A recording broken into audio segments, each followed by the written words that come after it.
3 लाखांपर्यंतच्या उत्पन्नावर कर लागणार नाही। 3 ते 7 लाखांपर्यंत 5% टॅक्स, तर 7 ते 10 लाखांपर्यंत 10% टॅक्स भरावा लागणार।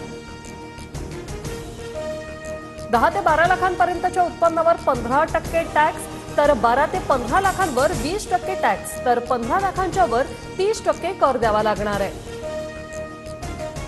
देशाला समृद्धीकडे नेणारा अर्थसंकल्प सादर, प्रत्येक गावात शहरात उद्योजक बनवण्यावर अर्थसंकल्पात भर। अर्थसंकल्पानंतर पंतप्रधान मोदींची प्रतिक्रिया।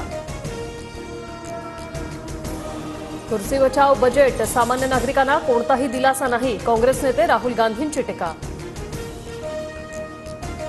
अर्थसंकल्पात बिहार आंध्र प्रदेशवर सरकार मेहरबान, बिहारला रस्त्यांसाठी 26,000 कोटींचं विशेष पॅकेज, तर आंध्र प्रदेशला नव्या राजधानीच्या निर्मितीसाठी 15,000 कोटींचा निधी।